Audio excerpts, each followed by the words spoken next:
Hello दोस्तों, कैसे हैं आप सब। आप सभी प्यारे भक्तों को हर हर महादेव। दोस्तों, आज के इस प्यारे और इन्फॉर्मेटिव वीडियो में मैं आपको महादेव जी के 12 ज्योतिर्लिंग में से एक महाकालेश्वर ज्योतिर्लिंग उज्जैन में दर्शन करने के साथ साथ उज्जैन दर्शन की संपूर्ण जानकारी बताऊंगा। तो आप भी यदि श्री महाकाल के दर्शन करने की प्लानिंग कर रहे हैं तो यह वीडियो आपकी बहुत हेल्प करेगा, क्योंकि इस वीडियो में हम बात करेंगे आप यहाँ तक कैसे पहुँचेंगे, उज्जैन में रुकने के लिए होटल व धर्मशाला कहाँ पर लेना चाहिए व इनके क्या रेट है, यहाँ पर दर्शन करने का सही तरीका क्या होता है, आप यहाँ पर और कहाँ कहाँ दर्शन करने जा सकते हैं, उज्जैन में खाने पीने की क्या व्यवस्था है और अंत में बात करेंगे इस पावन यात्रा में खर्च होने वाले संपूर्ण बजट की। तो इस पावन यात्रा की संपूर्ण जानकारी के लिए एक बार वीडियो को अंत तक जरूर देखें। तो चलिए बिना देरी किए वीडियो को शुरू करते हैं। दोस्तों, माँ शिप्रा नदी के किनारे बसा उज्जैन मध्य प्रदेश का बहुत ही प्राचीन शहर है।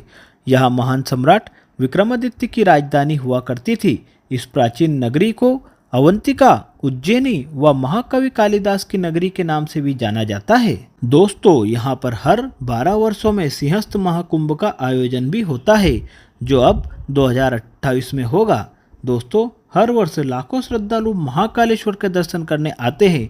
तो दोस्तों, चलिए बात करते हैं कि आप भी इस अलौकिक नगरी में कैसे पहुंचेंगे। सबसे पहले बात करते हैं ट्रेन की। तो उज्जैन में ही well connected Ujjain railway station बना हुआ है, जहां आपको देश के हर प्रमुख रेलवे स्टेशन से डायरेक्ट ट्रेन मिल जाएगी। वहीं आसपास के राज्यों व शहरों से आपको सीधे उज्जैन के लिए बस भी मिल जाएगी। दोस्तों, रेलवे स्टेशन के पास ही देवास गेट बस स्टॉप भी बना हुआ है। साथ ही एक दूसरा बस स्टॉप नानाखेड़ा भी है, जो रेलवे स्टेशन से 3.5 किलोमीटर की दूरी पर बना हुआ है। वहीं अगर आप फ्लाइट के माध्यम से आना चाहते हैं तो यहाँ का नज़दीकी एयरपोर्ट देवी अहिल्याबाई होलकर एयरपोर्ट इंदौर में है, जो उज्जैन से लगभग 55 किलोमीटर की दूरी पर स्थित है। आप इंदौर से बस, टैक्सी व ट्रेन से बड़े आराम से उज्जैन तक आ सकते हैं। तो चलिए ट्रेन का सुहाना सफर तय करके अब हम पहुंच चुके हैं उज्जैन। तो अब हम बात करते हैं उज्जैन में रुकने की व्यवस्थाओं की। वैसे तो आप उज्जैन में कहीं भी होटल व धर्मशाला ले सकते हैं, परंतु मैं आपको एडवाइस करूंगा कि आप महाकाल थाने के पास में या रामघाट के पास में ही अपना स्टे करें। यदि आप महाकाल थाना क्षेत्र में होटल व धर्मशाला लेते हैं तो यहाँ से मंदिर मात्र 200 से 300 मीटर की दूरी पर स्थित है। वहीं रामघाट से महाकाल मंदिर की दूरी मात्र 500 मीटर है। इन दोनों ही लोकेशन पर आपको बहुत सारे होटल, होम स्टे, धर्मशालाएं मिल जाएगी। नॉन एसी रूम 500 रुपये से शुरू हो जाते हैं, वहीं एसी रूम की स्टार्टिंग 1000 रुपये से हो जाती है। इसके अलावा भी दोनों लोकेशन पर बहुत सारी धर्मशालाएं बनी हुई है, जहां आप मात्र 300 रुपये में रात्रि विश्राम कर सकते हैं। तो रुकने के लिए बहुत ही बेस्ट लोकेशन है। तो दोस्तों, चलिए आगे बात करते हैं यहाँ पर दर्शन करने का सही तरीका क्या रहता है। दोस्तों, महाकाल कॉरिडोर को घूमने का सबसे सही समय शाम के 5 बजे से लेकर रात्रि के 10 बजे तक का होता है। तो कॉरिडोर घूमने व महाकाल के दर्शन के पूर्व हम दिन में उज्जैन के अन्य प्रसिद्ध मंदिरों के दर्शन करेंगे व अंत में शाम के समय कॉरिडोर की खूबसूरती व लाइटिंग का आनंद उठाएंगे। तो सबसे पहले आप एक ऑटो बुक कर लीजिए, जो 100 रुपये सवारी में आपको उज्जैन के प्रमुख सभी स्थानों को विजिट करवा देगा। तो सबसे पहले हम चलेंगे संदीपनी आश्रम। दोस्तों, ये प्राचीन आश्रम भगवान श्री कृष्ण के गुरु संदीपनी का आश्रम था, जहाँ भगवान कृष्ण ने अपने मित्र सुदामा के संग विद्या ग्रहण की थी। यहाँ पर आप भगवान श्री कृष्ण द्वारा सीखी गई 64 विद्याओं की झांकियाँ भी देख सकते हैं। सच में बहुत ही सुंदर तरीके से संपूर्ण कलाकृतियों को बनाया गया है। तो इस सुंदर आश्रम के दर्शन के बाद आगे हम चलेंगे मंगलनाथ मंदिर में दर्शन के लिए। दोस्तों, यह मंदिर अपनी अलौकिक शक्तियों के लिए देश व दुनिया में बहुत ही प्रसिद्ध है। दोस्तों, यह मंदिर कर्क रेखा के ऊपर स्थित है, जिससे देश का नाभि स्थल भी माना जाता है।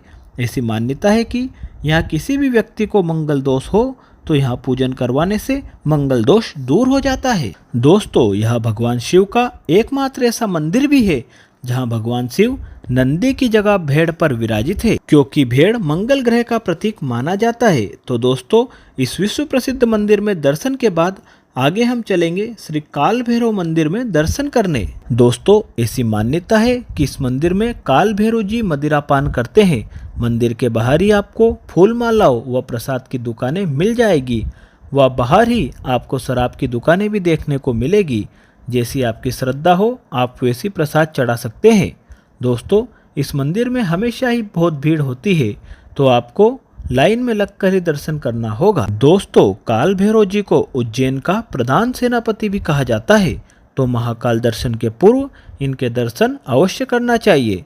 तो काल भैरव जी के दर्शन के बाद अब हम चलेंगे माँ गढ़कालिका के दर्शन करने के लिए। दोस्तों, माँ गढ़कालिका का यह पावन दरबार माँ सती के 51 शक्तिपीठों में से एक है। यहाँ दर्शन करने से आपकी सभी मनोकामनाएं पूर्ण होगी। तो माता का जयकारा लगाते हुए यहाँ दर्शन जरूर करें। दोस्तों, माँ गढ़कालिका मंदिर के पास ही भगवान स्थिरमन गणेश मंदिर भी बना हुआ है। आप यहाँ भी दर्शन कर सकते हैं। बहुत ही सुंदर मंदिर है जो आपके मन को स्थिर कर देगा। तो आप यहाँ दर्शन जरूर कीजिए। दोस्तों, यहाँ दर्शन के बाद अब हम चलेंगे राजा भर्तृहरि की गुफा के दर्शन के लिए। दोस्तों, इस स्थान पर राजा विक्रमादित्य के बड़े भाई राजा भर्तृहरि ने तपस्या की थी। यहाँ आपको बहुत सारी गुफाएं देखने को मिलेगी। दोस्तों, ऐसी मान्यता है कि राजा भर्तृहरि ने अपने तप के बल से इन्हीं गुफाओं में से चारों धाम की यात्राएं की थी। दोस्तों, इस स्थान पर आपको एक विशाल गौशाला देखने को मिलेगी। साथ ही गुरु गोरखनाथ का प्रसिद्ध मंदिर भी इसी स्थान पर बना हुआ है, तो आप यहाँ दर्शन जरूर कीजिए। दोस्तों, यहाँ पर दर्शन के बाद अब अंत में हम चलेंगे उज्जैन के राजा श्री महाकालेश्वर के दर्शन करने के लिए। दोस्तों, महाकाल मंदिर के दर्शन के पूर्व ही रास्ते में बड़ा गणेश मंदिर स्थापित है, तो सबसे पहले हम बड़ा गणेश मंदिर में प्रवेश कर गणेश जी के अद्भुत व विशाल विग्रह के दर्शन करेंगे। दोस्तों, बड़ा गणेश मंदिर के पास ही महाकाल मंदिर में जाने का प्रवेश द्वार बना हुआ है, तो हम इसी मार्ग से मंदिर परिसर में प्रवेश करेंगे। दोस्तों, मंदिर में बैग व इलेक्ट्रॉनिक डिवाइस ले जाना मना है। आप मंदिर के लाकर परिसर में जाकर अपना बैग निःशुल्क जमा कर रसीद प्राप्त कर सकते हैं, परंतु यदि आपको सिक्योरिटी वाले अलाउड कर दे तो आप अपना मोबाइल साथ ले जा सकते हैं। दोस्तों, बाबा श्री महाकाल का मंदिर बहुत ही दिव्य व भव्य बना हुआ है। नॉर्मल डेज में 1 से 1.5 घंटे में आप बड़े आराम से दर्शन मिल जाते हैं, परंतु वीकेंड पर, त्योहार पर व सावन महीने में यहाँ बहुत ही भीड़ होती है, तो उस समय आपको दर्शन करने में कम से कम 3 घंटे या उससे अधिक समय भी लग सकता है। वहीं यदि आप चाहे तो आप वीआईपी दर्शन भी कर सकते हैं। गेट नंबर 1 पर शीघ्र दर्शन काउंटर बना हुआ है, जहां आप 250 रुपए की रसीद बनवाकर शीघ्र दर्शन प्राप्त कर सकते हैं। वहीं यदि आप गर्भगृह में जाकर बिल्कुल पास से दर्शन करना चाहते हैं तो आपको 750 रुपए की रसीद बनवाना होगी। गर्भगृह में दर्शन का समय सुबह 6 से 12 बजे तक का रखा गया है। तो दोस्तों, लाइन में लगकर अब हम हमारे आराध्य भगवान महाकाल का दर्शन करेंगे। दोस्तों, 12 ज्योतिर्लिंग में से महाकालेश्वर ज्योतिर्लिंग को सबसे शक्तिशाली ज्योतिर्लिंग माना जाता है। यहाँ दर्शन मात्र से सारी मनोकामनाएं पूर्ण होती है। तो हम लोग बाबा महाकाल के अलौकिक रूप के दर्शन कर आशीर्वाद प्राप्त करेंगे। आप लोग बहुत ही भाग्यशाली है जो आप बाबा के दर्शन करने आ रहे हैं। दोस्तों, कमेंट बॉक्स में हर हर महादेव जरूर लिखे। साथ ही यह भी लिखे कि आप लोग बाबा के दर्शन करने कहां कहां से आ रहे हैं। दोस्तों, महाकाल के दर्शन के बाद अब हम आ जाएंगे महाकाल मंदिर परिसर में। यहाँ परिसर में बहुत सारे देवी देवताओं के मंदिर स्थापित है, तो आप इन सभी मंदिरों में दर्शन अवश्य करें। दोस्तों, यहाँ सभी मंदिरों में दर्शन के बाद आगे हम निर्गम मार्ग से मंदिर परिसर के बाहर आ जाएंगे। निर्गम मार्ग पर आपको दान काउंटर व निःशुल्क भोजन काउंटर नजर आएंगे। दोस्तों, महाकाल मंदिर प्रबंधन द्वारा भक्तों को निःशुल्क भोजन प्रसादी प्रदान की जाती है, तो आप यहाँ से रसीद लेकर अन्य क्षेत्र में निःशुल्क भोजन प्राप्त कर सकते हैं। दोस्तों, अन्य क्षेत्र कॉरिडोर के अंतिम छोर पर बना हुआ है, जहां आप महाकाल कॉरिडोर घूमते हुए अंत में पहुंच जाएंगे। तो दोस्तों, यहां से रसीद प्राप्त कर अब हम जाएंगे महाकाल कॉरिडोर में। दोस्तों, बहुत ही विशाल व भव्य कॉरिडोर बना हुआ है व रात में तो इसकी खूबसूरती में 4 चांद लग जाते हैं। रात्रि के समय इसकी सुंदरता व दिव्यता देखते ही बनती है। यहाँ पर आपको भगवान शिव के विभिन्न रूपों के दर्शन होंगे, साथ ही हनुमान जी, गणेश जी व सप्त ऋषि के प्रतिरूप के दर्शन भी प्राप्त होंगे। पूरा कॉरिडोर घूमने में आपको 2 घंटे का समय लगेगा। जगह जगह पर बैठने के लिए हाट्स बनी हुई है।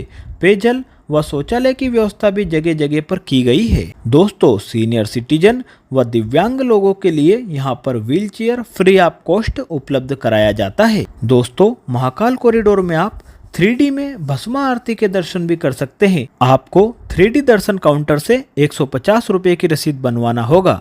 तो पूरा कॉरिडोर घूमकर अब हम चलेंगे भारत माता मंदिर में दर्शन के लिए, जो कॉरिडोर के पास ही स्थापित है। दोस्तों, भारत माता का यह मंदिर बहुत ही सुंदर बना हुआ है।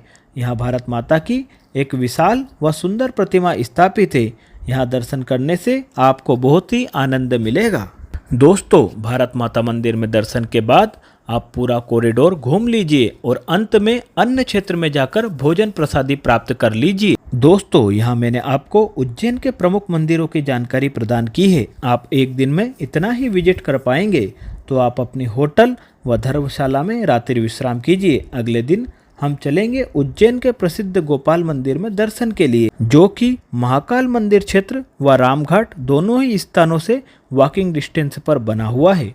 दोस्तों, इस मंदिर का निर्माण सिंधिया राजघराने द्वारा करवाया गया था। यहाँ आप भगवान कृष्ण के अद्भुत रूप का दर्शन जरूर करें। मंदिर के परिसर में आपको अद्भुत सुख व शांति की प्राप्ति होगी। दोस्तों, गोपाल मंदिर में दर्शन के बाद आगे हम चलेंगे मां हरसिद्धि के मंदिर में दर्शन के लिए। मां हरसिद्धि का मंदिर गोपाल मंदिर से मात्र 1 किलोमीटर की दूरी पर स्थित है। आप पैदल या ऑटो में मात्र 20 रुपये देकर हरसिद्धि मंदिर पहुंच सकते हैं। दोस्तों, मां हरसिद्धि का मंदिर उज्जैन का प्रसिद्ध मंदिर है। यहाँ पर दर्शन करने से आपकी सभी मनोकामनाएं पूर्ण होगी। मां हरसिद्धि के मंदिर के बाद आप उज्जैन में ही बने 4 धाम मंदिर में भी दर्शन कर सकते हैं।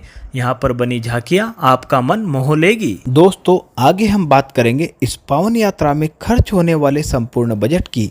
तो दोस्तों, 2 दिन व 1 नाइट में आप इस पावन यात्रा को बड़े ही अच्छे तरीके से पूर्ण कर पाएंगे। इस पावन यात्रा को आप 1500 रुपये प्लस ट्रेन टिकट में बड़े ही आराम से पूर्ण कर पाएंगे। साथ ही यदि आप ग्रुप्स में इस पावन यात्रा को पूर्ण करना चाहते हैं तो 3000 रुपये प्लस ट्रेन टिकट में आप इस संपूर्ण यात्रा को बड़े ही आराम से पूर्ण कर लेंगे। दोस्तों, यहाँ पर मैंने आपको महाकालेश्वर ज्योतिर्लिंग उज्जैन से जुड़ी संपूर्ण जानकारी देने की कोशिश की है। फिर भी यदि आपका कोई प्रश्न अधूरा रह जाता है तो आप हमें कमेंट में पूछ सकते हैं। आपके कमेंट का अतिशीघ्र जवाब दिया जाएगा। दोस्तों, यदि महाकालेश्वर दर्शन से जुड़ा यह इन्फॉर्मेटिव वीडियो आपको पसंद आया हो तो आप इस चैनल को सब्सक्राइब कर सकते हैं। दोस्तों, अपना अति स्नेह दिखाते हुए इस चैनल को सब्सक्राइब कीजिए तथा कमेंट में हर हर महादेव जरूर लिखिए। मिलते हैं अगले किसी इन्फॉर्मेटिव वीडियो के साथ। तब तक के लिए हर हर गंगे नमामि गंगे।